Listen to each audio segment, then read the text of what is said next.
మీతో ఇంటర్వ్యూ అంటే ఒక ఆశ్చర్యం వేసింది. అసలు మిమ్మల్ని ఇప్పుడు చూస్తే నాకు ఇంకా ఆశ్చర్యం వేస్తుంది. ఎందుకంటే గవర్నమెంట్ పోయి మీ పార్టీ అధికారంలోకి పోయి 3 నెలలు అవుతుంది, 100 రోజులు పైన అయింది. టీడీపీ జనసేన మిమ్మల్ని ఫుట్బాల్ ఆడుకుంటుంది మీ పార్టీని. ఒక్కొక్కళ్ళు బాలినేని, కిలార్ రోషయ్య, సామ్య ఉదయభాను, తర్వాత ఇంకెవరు ఉన్నారో తెలియదు. అయినా కూడా మీరు పార్టీని నమ్ముకొని పార్టీ కండువా వేసుకొని ఉన్నారంటే ఏంటి మీ గట్స్ ఏంటి అసలు?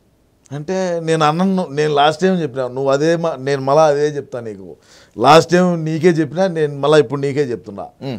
అన్నను ప్రేమించే వ్యక్తిని, పార్టీని అభిమానించే వ్యక్తిని కాబట్టే వీళ్ళు ఎంతమంది పోయినా కూడా నేను అన్న కోసమే నా ఈ పోరాటం, అన్నను ముఖ్యమంత్రిని చేసుకునేదాకా నా ఈ పోరాటం ఆగదని ఆ రోజు చెప్పినా, ఈ రోజు చెప్తున్నా. లాస్ట్ టైం కూడా మీరు ఇంతే అదే చెప్పి మీ పార్టీ వాళ్ళు ఎప్పుడు అడిగినా కూడా రాబోయే 30 ఏళ్ళు కూడా మేమే సీఎం అని చెప్పి వైఎస్ జగన్మోహన్ రెడ్డి గారు సీఎం అన్నారు.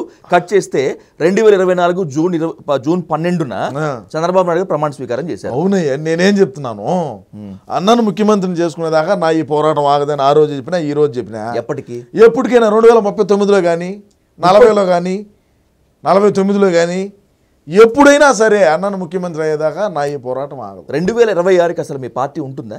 ఎందుకు ఉండదా? 39 దాకా 49 దాకా ఎందుకు సీమరాజు గారు? 2026 నాటికి అసలు మీ పార్టీ ఉంటుందా? వచ్చే సార్వత్రిక ఎన్నికలకి అన్నుండడా? అన్నొక్కడే మిగిలిపోతాడే? నేను ఉండనా? మీ ఇద్దరు సరిపోతుంది. ఇంకెందుకో మిగతా వాళ్ళు ఏమే కొంటామయ్యా స్వామి. ఆ రోజుటికి నీకు పెను మార్పులు జరుగుతాయి. ఈరోజు ఏదో వాళ్ళ ఆస్తులు కాపాడుకునేదానికో, లేదంటే వాళ్ళ వ్యాపారాలని కాపాడుకునేదానికో పక్క పార్టీలు పోయి పోతారు. కృష్ణా జిల్లా నుంచి సామ్నేని ఉదయభాను, గుంటూరు జిల్లా నుంచి కిలార్ రోషయ్య పోయినాడంటే ఒక లెక్క ఉంటుంది అనుకోవచ్చు సీమరాజు గారు. జగన్ కి మీ అన్నకి సమీప బంధువు, మీకు బాలినేని కూడా పోనీ బా ఏమవుతుంది? మా అన్నే చెప్పినాడు కదా, పోతే ఏమి ఆ ప్లేస్లో ఇంకొకడు వచ్చాడు ఏమవుతుంది? ఆయారాంశం ఉంటారు, గయారాంశం ఉంటారు. వాళ్ళు పోతున్నారా, మీరు పంపించేస్తున్నారా? వాళ్ళ ఇష్టం, అది మేము ఎందుకు పంపించాం? ఎందుకు కొన్ని విధి విధానాలు విజయ్ గారు, నీ యొక్క నడవడికి నచ్చక నిన్ను వదులుకున్న వాళ్ళు ఉంటారు. నువ్వు మంచోడు అని చెప్పి నీ దగ్గరకు వచ్చేవాళ్ళు ఉంటారు. నువ్వు పోయేవాడిని ఆపగలుగుతావా? వచ్చేవాడిని ఏమన్నా నువ్వు రావద్దంటావా? అదే పరిస్థితి. పోయిన వాళ్ళంతా పనికి మాలినోళ్ళు, మీ అన్న మాత్రం మంచోళ్ళు, మీరు మాత్రం చాలా మంచోళ్ళు. అవును, చాలా మంచోళ్ళమే. మేము మంచోళ్ళం కాదని మేము చెప్తామా? మేము చెడ్డవాళ్ళమైనా కూడా మేము చెడ్డవాళ్ళం ఎందుకు చెప్తామయ్యా బయటికి? మాకు తెలుసు మా మంచి ఏంది, మా చెడ్డ ఏంది అనేది. ఏందంటే ఇప్పుడు ఇక పోయే వాళ్ళని ఆపటం అంటూ ఉండదా?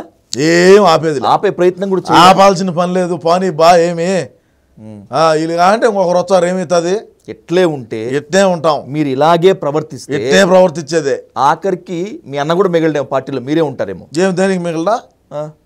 సరే, మా అన్న ఉన్నా కూడా నేను నా పార్టీ కండువా వేసుకొని నేను పనిచేస్తా. మా అన్న కోసమే నా ఈ పోరాటం.